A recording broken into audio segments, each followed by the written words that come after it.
تو ان نے کہا ہم بھی اسکولوں میں ہی کام کر رہے ہیں، اور اسکولز کے اندر جو ہے وہ تعلیم اور تربیت کا ایک کام ہے، اور اس میں اسپیشلی جو اورفن بچے ہیں ان کے اوپر ہم کام کرنا چاہتے ہیں، ان کی اسپانسرڈ ایجوکیشن، ان کی کفالت کا اہتمام.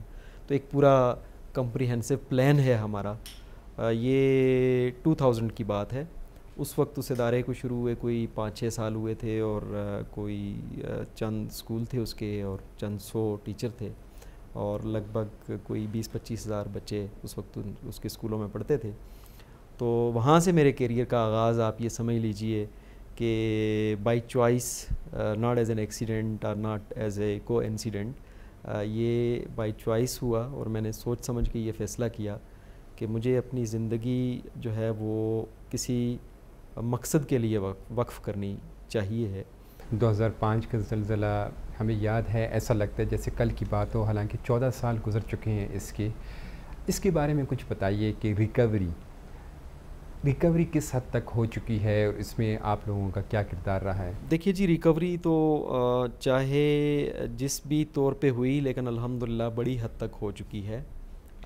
کچھ علاقے ضرور ایسے ہیں کہ جہاں ابھی تک یہ کہہ لیجئے کہ انفراسٹرکچر کا، چونکہ ایک بہت بڑے اسکیل پہ ایک ڈسٹرکشن ہوئی تھی، اور اس میں کوئی شک نہیں کہ بہت بڑے وسائل بھی آئے، اور جنراسٹی انڈیویول لیول پہ بھی رہی، حکومتوں کی سطح پہ بھی رہی، بین الاقوامی برادری نے بھی امداد کی.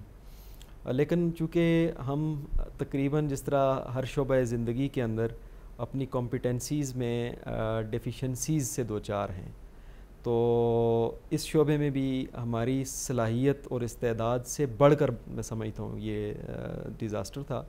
اس کے نتیجے کے طور پہ ہم ان وسائل کو اتنے اچھے طریقے سے استعمال نہیں کر سکے.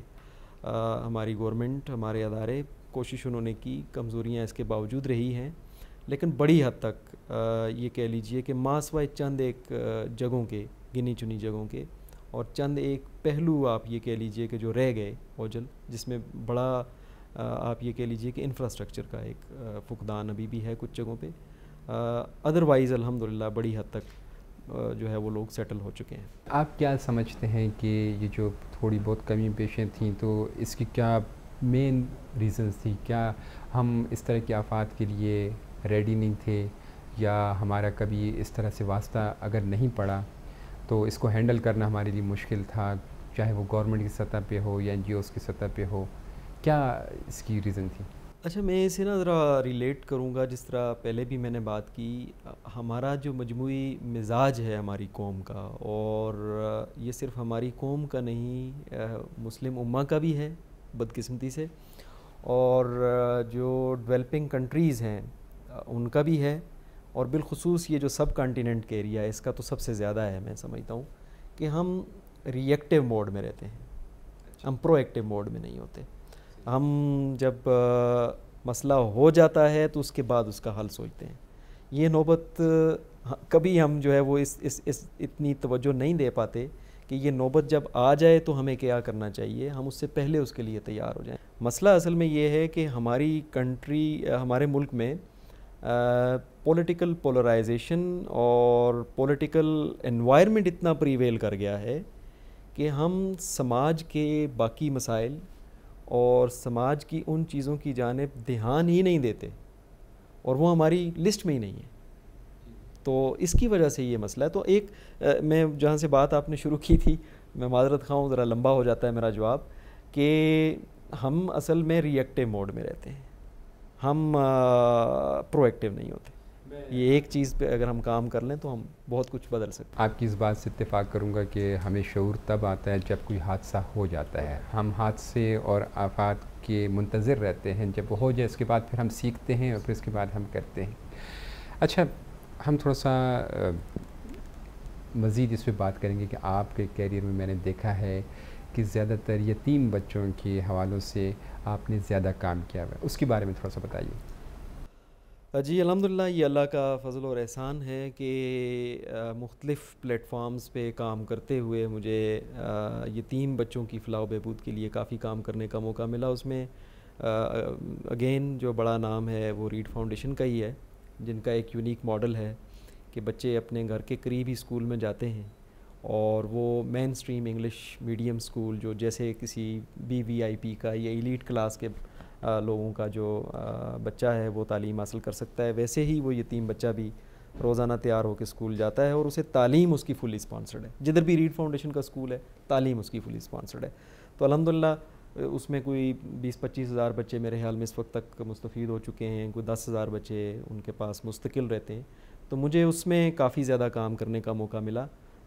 بلا مبالغہ ہزاروں بچوں کے لیے اسپانسرشپس اور اسکالرشپس مختلف اداروں کے ذریعے، مختلف افراد کے ذریعے پول کرنے کی جو ہے وہ ہمیں اللہ نے توفیق دی.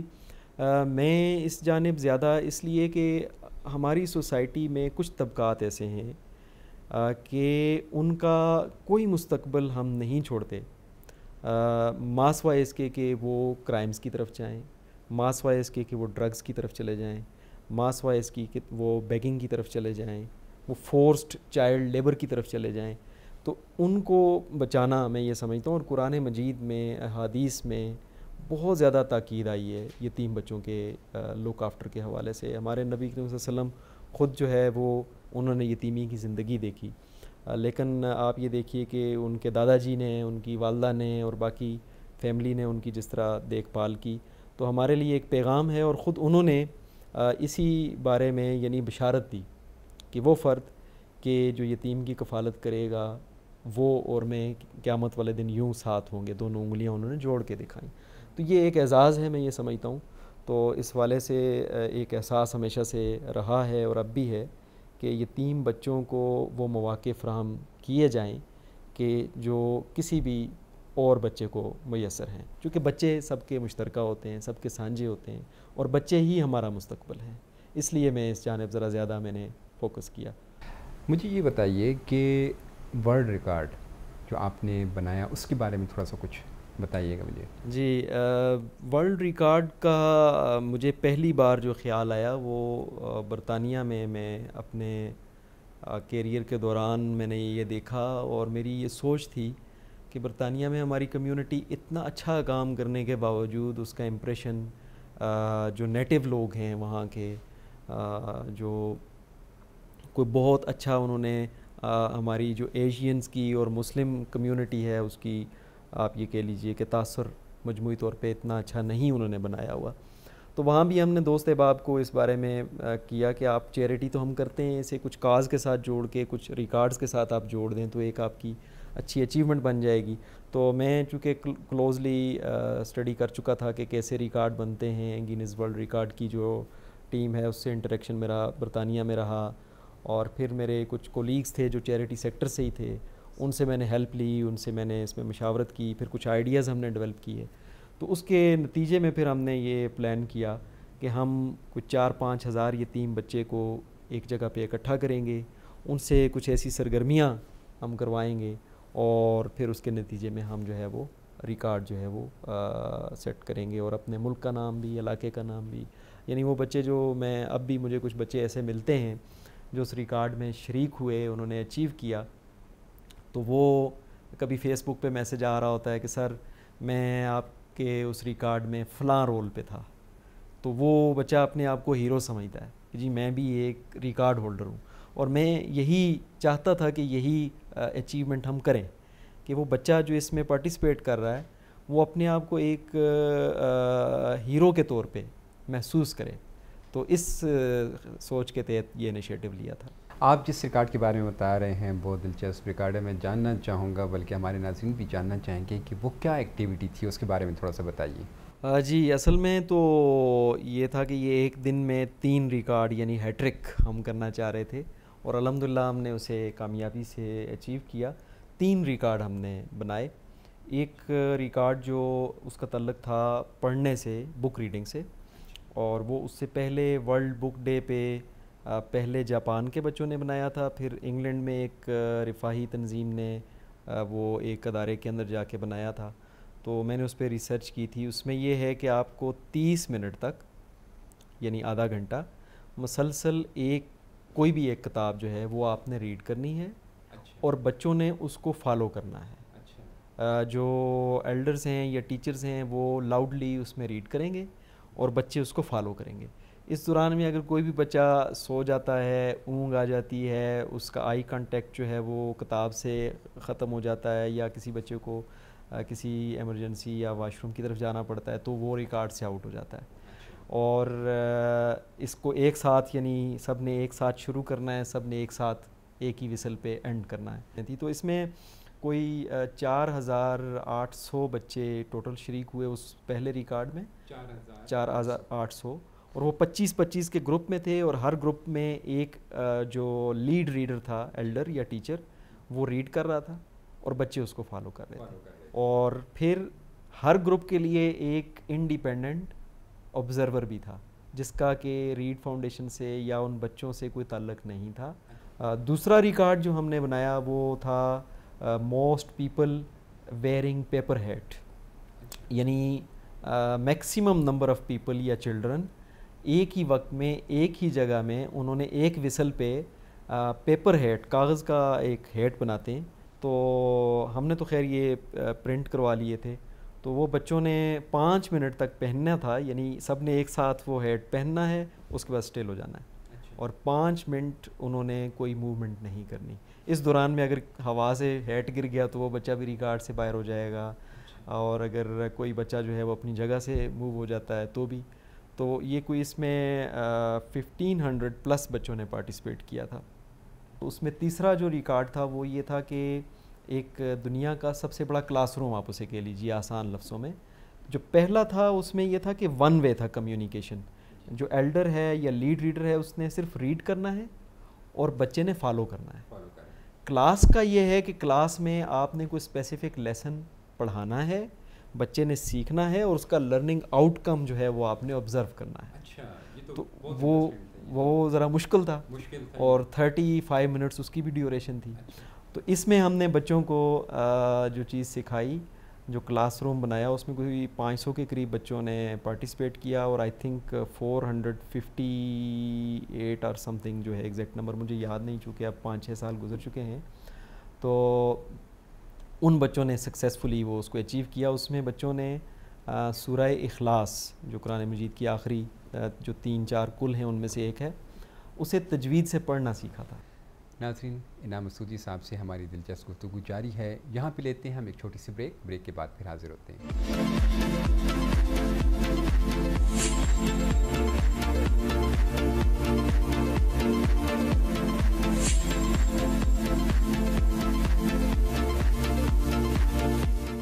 پروگرام میں ایک مرتبہ پھر آپ کو خوش آمدید کہتے ہیں. انعام مسعودی صاحب سے ہماری گفتگو کا سلسلہ جاری ہے. انعام صاحب، یہ بتائیے کہ رفاہی کاموں میں آپ کی مزید کیا سرگرمیاں تھیں؟ جی، اس میں ایک تو یہ 3 بچوں کی فلاح و بہبود کے کام تھے. اس کے ساتھ ساتھ مجھے برطانیہ کے ہی ایک اور رفاہی ادارے الخیر فاؤنڈیشن کے پہلے میں اس کے ٹرسٹی اور چیئرمین کے طور پہ ایک جو گورننس کا کام ہوتا ہے اس میں میں نے اپنا انپٹ دیا، اور پھر بعد میں اسی ادارے کو ہیڈ کرتے ہوئے بطور ایگزیکٹو ڈائریکٹر میں نے لیڈ کیا. اس کے پلیٹ فارم سے ہم نے کافی کام کیے. ہمیں یعنی فلڈز میں ریلیف کا کام کرنے کا موقع ملا. ہمیں جو بے گھر لوگ تھے ان کے لیے گھروں کی تعمیر کے کام میں جو ہے وہ ہم نے کافی کام کیا. اس کے ساتھ ساتھ جو اسکل سینٹرز ہیں، ووکیشنل ٹریننگ کے سینٹرز ہیں، اس میں ہم نے کافی کام کیا. خواتین کی بہبود کے لیے ہم نے بہت یونیک انیشیٹوز ہم نے شروع کیے. اور میری ہمیشہ سے یہ کوشش رہی ہے کہ چیریٹی کے اندر وہ کانسیپٹ کہ جسے آپ یہ کہتے ہیں کہ لوگوں کو ہمیشہ محتاجی کی زندگی نہ گزارنا پڑے، بلکہ وہ اپنے پاؤں پہ کھڑا ہونے کا سلسلہ شروع کر سکیں. میرا رجحان زیادہ یہی رہا ہے کہ میں چیریٹی کے اندر بھی ان انیشیٹوز پہ زیادہ کام کروں.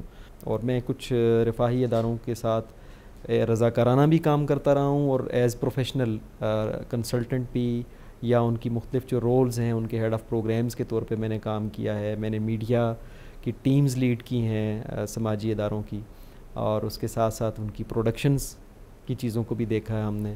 اور اس کے علاوہ جو لانگ رن پروجیکٹس ہوتے ہیں جن کے امپیکٹس ہوتے ہیں لائیولیہوڈ کے، اس پہ ہم نے کام کیا. یہ بتائیے کہ اس فلاحی، رفاہی اور سماجی کاموں کے علاوہ بھی آپ نے کچھ اور کام کیے؟ جی میں میڈیا میرا ایک آپ یہ کہہ لیجئے کہ کافی بڑا رجحان ہے. میں نے میڈیا سے متعلق ساری ہی چیزیں جسے آپ کہہ سکتے ہیں کہ خیال سے پیشکش تک جتنے مراحل ہیں ان سب پہ میں نے کافی کام کیا ہے. میں آپ کو بتا چکا ہوں کہ بچپن سے ہی لکھنے کا کام میں بہت کرتا رہا, ادارتی امور نبھاتا رہا, رسالوں کے, میگزینز کے, اور پھر کالم نویسی میں نے بہت شوق سے کی. اخباروں میں رپورٹنگ بھی ایک دور میں تھوڑی سی کی, لیکن پھر میں اسے خیر آباد کہہ دیا. اور پھر اس کے بعد میں ویڈیو پروڈکشنز کے ساتھ منسلک ہوا اور میں نے کافی کام اس میں کیا. کمرشل کا بھی کیا لیکن زیادہ رفاہی اور سماجی اداروں کا کام ہی جو ہے وہ میں نے کیا. اس کے ساتھ کچھ آپ یہ کہہ لیجئے کہ چھوٹے موٹے بزنس انیشیٹوز بھی میں لیتا رہا ہوں, اور کچھ بزنس آئیڈیاز ہیں میرے. اور مجھے یہ بھی بڑی خوشی ہوتی ہے جب میں یہ دیکھتا ہوں کہ میں نے اگر خود کوئی آئیڈیا امپلیمنٹ نہیں کیا تو میں پنڈی اسلام آباد کی حد تک بھی میں آپ کو یہ بتا سکتا ہوں کہ بہت سارے بڑے برانڈز ایسے ہیں کہ جن کے جو فاؤنڈرز ہیں یا اونرز ہیں ان کے مینٹورنگ کا رول جو ہے وہ میں نے پلے کیا ہے. میں اب برانڈز کے نام بتانا نہیں چاہتا, یہ غیر مناسب بات ہے. انعام صاحب, میں تو ابھی تک اس حیرت میں ہوں کہ آپ نے زندگی کے اتنے شعبوں کو اتنے اچھے طریقے سے ٹچ کیا, اور میں نے اسٹارٹ میں یہ بتایا تھا کہ آپ پاکستان فٹسال فیڈریشن کے وائس چیئرمین ہیں, اور مقتدین مارشل آرٹس ویتنام کی جو ہے اس کے آپ چیئرمین ہیں. تو اسپورٹس میں بھی آپ نے اتنا کام کیا اور پھر اس لیول تک پہنچے, اس کے بارے میں تھوڑا بتائیے آپ. جی بڑی آپ نے, میں سمجھتا ہوں کہ نظر رکھی ہوئی ہے ہر پہلو کے اوپر. شاید ہمارے پروفائل کو اور دیگر چیزوں کو آپ نے بہت میں سمجھتا ہوں کہ ڈیپلی اسٹڈی کیا ہے. میں آپ کو اس پہ ضرور کمپلیمنٹ کرنا چاہوں گا. اصل میں یہ ہے کہ میں یہ سمجھتا ہوں کہ انسانوں سے اگر آپ کی وابستگی ہو اور انسانوں سے آپ پیار کرتے ہوں, اللہ کی مخلوق کے بارے میں آپ سوچتے ہوں, تو پھر کوئی شعبہ آپ سے میں سمجھتا ہوں پوشیدہ نہیں رہنا چاہیے یا دور نہیں رہنا چاہیے, آپ کی دسترس میں اسے آنا چاہیے. ساتھ ویسے تو درجنوں انیشیٹوز ہیں جن میں میں نے انپٹ دیا. یہ ایک دو نام جو آپ نے لیے, اس میں بھی دوستوں کے اصرار پہ میں نے اپنے لیے اس رول کو میں نے جو ہے وہ قبول کیا. سپورٹس کی سرگرمیاں, کھیلوں کی سرگرمیاں ہر گاؤں میں, ہر محلے میں. ایک وقت ہوتا تھا, آپ دیکھتے ہوں گے کہ چھوٹی چھوٹی جگہوں پہ ٹورنامنٹس ہو رہے ہوتے تھے مختلف گیمز کے. اب کرکٹ کے علاوہ آپ کو کوئی چیز نظر نہیں آتی, تو بڑا دل کڑتا ہے اس چیز پہ. اور میری یہ فلسفہ, یہ آپ کہہ لیجئے زندگی کا یا سوچ یہ ہے کہ ہم میں سے ہر شخص کو اپنے حصے کا کام ضرور کرنا چاہیے, اپنے حصے کی شمع ضرور جلانی چاہیے. بہت خوب بات کی آپ نے انعام صاحب کہ اگر ہم ہر ایک شخص میں یہ شعور آ جائے کہ اپنے اپنے حصے کی شمع جلاتے رہیں تو ظاہر سی بات ہے یہ اندھیرا ختم ہو جائے گا. انعام صاحب, مجھے یہ بتائیے کہ آپ نے فلاحی اور رفاہی کاموں میں اتنا عرصہ گزار لیا, تو کچھ اپنے لیے بھی وقت نکالا, کچھ اپنی زندگی کے لیے بھی کچھ کیا آپ نے؟ میں یہ سمجھتا ہوں جی کہ آپ اپنے لیے وہی, آپ کی اصل کمائی وہی ہے جو آپ کسی دوسرے کے لیے کرتے ہیں. تو اس اعتبار سے تو الحمدللہ یہ جو کچھ بھی حاصل ہے, یہ جو دوسروں کی خدمت کرنے میں مزہ ہے وہی اپنے لیے ہے. اور میں سمجھتا ہوں کہ انسان کی زندگی کا اختتام کوئی 2 کپڑوں پہ ہونا ہے میکسیمم, اور آغاز بھی وہی کوئی 2 سادہ کپڑوں پہ ہونا ہے. اس لیے حرص اور لالچ اور ان چیزوں پہ اگر آپ مادی اعتبار سے پوچھتے ہیں تو اس پہ تو کوئی بہت زیادہ سوچ و بچار نہ کبھی کی ہے, اور نہ میں اس پہ یقین رکھتا ہوں. جو اللہ رب العزت نے آپ کے لیے ذریعہ معاش یا دیگر چیزیں رکھی ہوتی ہیں وہ اسی سے آتی رہتی ہیں. اور باقی اپنے سیلف ڈیولپمنٹ کے اوپر فوکس کرنے کی کوشش کرتے ہیں, سیکھنے کی کوشش کرتے ہیں. ٹریولنگ کو میں پسند کرتا ہوں, چاہے ملک کے اندر ہو یا ملک سے باہر ہو. ایک وقت میں شاعری پڑھنے لکھنے اور ان دیگر چیزوں سے بڑی دلچسپی ہوتی تھی. اب وقت کم ہے, کبھی وقت مل جائے تو کچھ بلاگ کر لیتے ہیں, کچھ لکھ لیتے ہیں تھوڑا بہت, اور زیادہ تر ٹائم تو اب پروفیشنل لائف اور انہی سوشل سرگرمیوں کے اندر گزر جاتا ہے. یہ بتائیے انعام صاحب کہ آج کل کیا ایکٹیویٹیز ہو رہی ہیں؟ میں آج کل ایک ایجوکیشنل آرگنائزیشن ہے, کیریکٹر ایجوکیشن فاؤنڈیشن کے نام سے, اس میں کام کرتا ہوں, ڈائریکٹر ہوں. کیریکٹر ایجوکیشن فاؤنڈیشن بھی جو ہے وہ بچوں کے لیے نصاب سازی اور بڑوں کے لیے بھی ایسی سرگرمیاں ڈیزائن کرتا ہے کہ جس سے ہم اپنے معاشرے کے لوگوں کی تعلیم کے ساتھ ساتھ ان کی تربیت کا جو اہم رول ہے، اہم ذمہ داری ہے، وہ ہم ادا کر سکیں۔ انعام صاحب یہ بتائیے کہ یہ جو سماجی ادارے ہیں ملک کی تعمیر و ترقی میں یہ کیسے اپنا کردار ادا کر سکتے ہیں؟ دیکھیے جی، میں یہ سمجھتا ہوں کہ سماجی ادارے اور سماجی شخصیات، بلکہ یہ پورا جو سیکٹر ہے جسے ہم سوشل سیکٹر کہتے ہیں، اس کا بہت بڑا رول بنتا ہے، اور شرط اس میں یہ ہے کہ ایک تو اس کی جو لیڈرشپ ہے وہ بھی اتنی ہی میچور ہو جتنا کہ اس کا یعنی جس کا یہ تقاضا رکھتا ہے یہ سیکٹر، اور دوسری یہ ہے کہ اسے وہ سپیس ملے سوسائٹی کے اندر۔ میں یہ سمجھتا ہوں کہ ہمارے ملک کے اندر سماجی شعبہ جو ہے ہم نے اسے بہت سکویز کر دیا ہے، اسے ہم نے سکیڑ کے رکھا ہوا ہے۔ انفارچونیٹلی ہم یہ کر رہے ہیں کہ ہم چیریٹی کے اندر لانگ ٹرم چیزیں نہیں ڈال رہے، ہم لوگوں کو سسٹینیبلٹی کی طرف نہیں لے جا رہے، ہم ایجوکیشن کی طرف نہیں لے کے جا رہے، ہم انہیں ان کی جو وقتی ضرورتیں ہیں، کوئی بھوکا ہے تو اسے کھانا کھلا دیا، کوئی پیاسا ہے تو اسے پانی پلا دیا، کوئی ڈیزاسٹر آ گیا تو اس کے اندر بلینز آف روپیز ہم نے جھونک دیے، لیکن یہ نہیں کرنا کہ ہم نے ان ڈیزاسٹر سے مطلب ہم درخت نہیں لگاتے۔ ابھی بارشیں ہو رہی ہیں، مانسون کا سیزن ہے، فلڈز ہر طرف آپ کو سننے کو ملیں گے، ہم بلینز آف روپیز ان کی ریکوری پہ لگا دیں گے، ری ہیبلیٹیشن پہ لگا دیں گے، فوڈ بانٹنے میں لگا دیں گے، لیکن ہم کروڑوں روپے اس پہ لگانے پہ تیار نہیں ہیں کہ ہم درخت اگائیں۔ تو یہ وہی اگین بات چلی جاتی ہے کہ پرو ایکٹیو اور ری ایکٹیو اپروچ، تو اصل میں یہ سمجھتا ہوں کہ بہت اہم کردار ہے، اور اس کے اوپر ہمارے سوشل سیکٹر کو، اس کی لیڈرشپ کو بیٹھنا چاہیے، اس کے اوپر لانگ رن منصوبہ بندی کرنی چاہیے۔ جی بالکل صحیح کہا آپ نے کہ سوشل سیکٹر کو لانگ ٹرم کے لیے کوئی منصوبہ بندی کرنی چاہیے۔